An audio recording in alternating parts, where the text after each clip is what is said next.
actually just perfectly just created the bridge for us now for the second part of our call, because you often talk about the kind of like that you wanting to do your workshops to give people like really practical takeaways and not have them be lost in that ether of great ideas and black holes, and then having them come back into their gym and being like, okay, what now? So could you touch on that whole aspect of wanting things to be like really practical and Yes. applicable? So this stuff really warms my heart because I don't like anything else doing than doing in-person workshops because I just love working with people and try to explain stuff as simple as possible. It's like I really thrive on that stuff. And I've done so many workshops and great workshops in my life. Believe it or not, I've done gymnastics workshops, I've done running workshops, like powerlifting, weightlifting, like 25,000 different workshops. Cool. And I talk about the holy trifecta of workshops, right? So the person who runs it needs to be interesting. That's a big one. The second thing is you need to have like at the end of the workshop you need to have the feeling of okay, I've learned something new. And the third thing is okay, what shall I do Monday 7 a.m. And I have yet to do a workshop where I have all three coming together. I had one, I had number two, but I did not have all three of them. So that's when I run my workshops, I stop on Sunday afternoon, take a pause because people have learned a lot of stuff and hopefully they kind of liked what I had to say. Are we going to okay? What are you going to do tomorrow at 7 a.m.? Sunday afternoon, what are you going to do Monday at 7 a.m.? In the book, it's a 10-step process, super simple, because the workshop only makes sense if you can apply it the next day in either your next training session or you training somebody else. Doesn't really matter. So I have a 10-step plan, which is okay, you do this exercise that we practice obviously in the weekend for that purpose in your warm-up. You ask people how they felt, you take videos, 10-step process, super simple.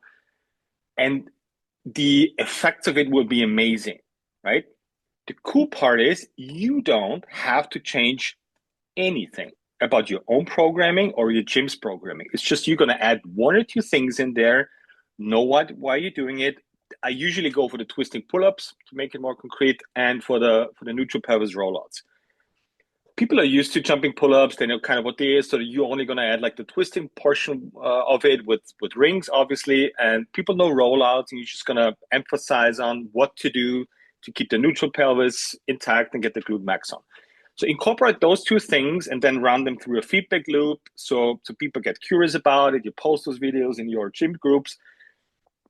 This is what I was always missing in workshops. Like I felt great and then I showed up the next day after flying back in my gym, like, okay, what am I gonna do now? Like Mm. concrete now, and I've learned so much stuff because typically you just fall back to your normal training routine and just do your programming and feel good about it. If you learn some stuff, no, I want you to implement two things in your next training session, and things are just gonna take off from there. What has been the feedback so far from people who have People implemented love these it, steps? man. People love it because we have to have, as gym owners, coaches, people who are training others, we have to have that good mix of safety and curiosity, right? So Mm. create a safe place where people like are willing to admit mistakes and want to try new things, but also you have to keep people curious because guess what? Relationships and gyms get boring over time, right? So you have to either grow some stuff in your gym. That means bring in some new exercises, new knowledge, a couple of new stuff, or you're just gonna die. Because if you just continue doing what you've always done, you're gonna slowly die and probably not even gonna realize it to a certain extent. Mm. So give them something new and combine it with something that you've always done, like a jumping pull-up, for example, but add a twist to it, Mhm. literally add a twist to it, do twisting pull-ups as a warm-up, 3 times 30 seconds. People are going to be gas training their shoulders correctly, their grip, their lats, everything. It's a perfect combination. And on a plus side, it's oftentimes like the worst soreness you have ever had in your lower calves the next day. It's like that's Well, like a random tidbit, but low rate of casualty is acceptable. okay. That's actually all the questions we have for today. Nice. No story time this time. We're gonna keep the stories for next time. Bring on the questions, and I guess we'll see each other next week.